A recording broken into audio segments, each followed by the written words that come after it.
ರಸ್ತೆ ಬದಿಗೆ ತೆರಳುತ್ತಾ ಇದ್ದ ಪಾದಚಾರಿ ತಾಯಿ ಮಗಳಿಗೆ ಕಾರು ಡಿಕ್ಕಿಯಾಗಿ ಗಂಭೀರ ಗಾಯಗೊಂಡು ಆಸ್ಪತ್ರೆಗೆ ಸೇರಿರುವ ಘಟನೆ ನಾಪೋಕ್ಲು ವಿರಾಜಪೇಟೆ ತೆರಳುವ ಮುಖ್ಯ ರಸ್ತೆಯ ಬೇತು ಗ್ರಾಮದಲ್ಲಿ ಮಂಗಳವಾರ ನಡೆದಿದೆ. ಪಾಲೂರು ಗ್ರಾಮದ ನಿವಾಸಿಗಳಾದ ಪಿಎಂ ನೀಲ ಹಾಗೂ ಪುತ್ರಿ ಮೋಕ್ಷಿತಾ ಎಂಬುವರು ನಾಪೋಕ್ಲು ಪಟ್ಟಣದಿಂದ ಬೇತು ಗ್ರಾಮದಲ್ಲಿ ನಡೆಯಲಿರುವ ಸಂಘದ ಸಭೆಯಲ್ಲಿ ಭಾಗವಹಿಸಲು ಬೇತು ರಸ್ತೆ ಬದಿಯ ಮೂಲಕ ತೆರಳುತ್ತಿರುವ ಸಂದರ್ಭ ವಿರಾಜಪೇಟೆ ಕಡೆಯಿಂದ ಇದೇ ರಸ್ತೆಯ ಮಾರ್ಗದಲ್ಲಿ ಎಂಬೆಮಾಡು ಗ್ರಾಮದ ನಿವಾಸಿ ಜಮ್ಶೀರ್ ಎಂಬುವರು ಚಲಾಯಿಸ್ತಾ ಇದ್ದ ಮಾರುತಿ ಸೆಲೆರಿಯೋ ಕಾರು ಡಿಕ್ಕಿಯಾಗಿದೆ.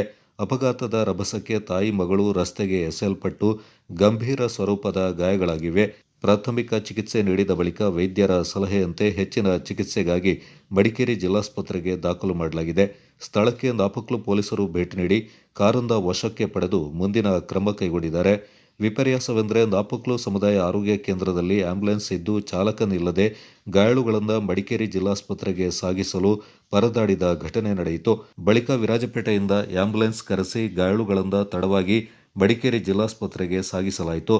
ತುರ್ತು ಸಂದರ್ಭದಲ್ಲಿ ಆಂಬ್ಯುಲೆನ್ಸ್ ಸೇವೆ ಇಲ್ಲದ ಕಾರಣ ಜನರು ಆಕ್ರೋಶ ವ್ಯಕ್ತಪಡಿಸಿದ್ದು, ಸಂಬಂಧಪಟ್ಟ ಜಿಲ್ಲಾ ಆರೋಗ್ಯ ಇಲಾಖೆಯವರು ಕೂಡಲೇ ಎಚ್ಚೆತ್ತುಕೊಂಡು ನಾಪೋಕ್ಲು ಸಮುದಾಯ ಆರೋಗ್ಯ ಕೇಂದ್ರದಲ್ಲಿರುವ ಆಂಬ್ಯುಲೆನ್ಸ್ಗೆ ದಿನದ 24 ಗಂಟೆ ಸೇವೆಗೆ 2 ಚಾಲಕರನ್ನು ನೇಮಿಸುವಂತೆ ಸಾರ್ವಜನಿಕರು ಒತ್ತಾಯಿಸಿದ್ದಾರೆ.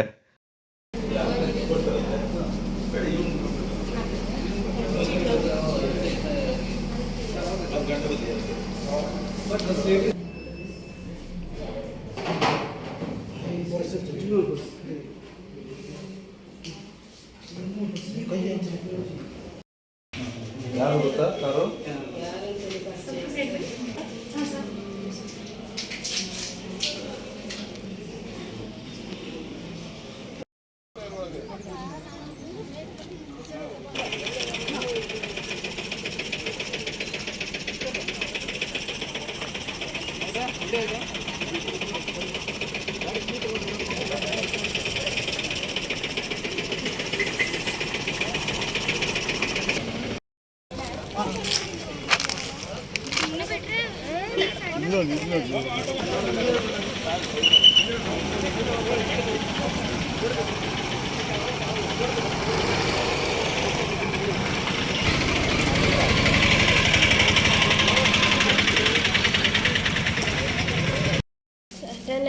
ಗಾಡಿ ಬಂದು ಬಿಟ್ಟಿದ್ದು.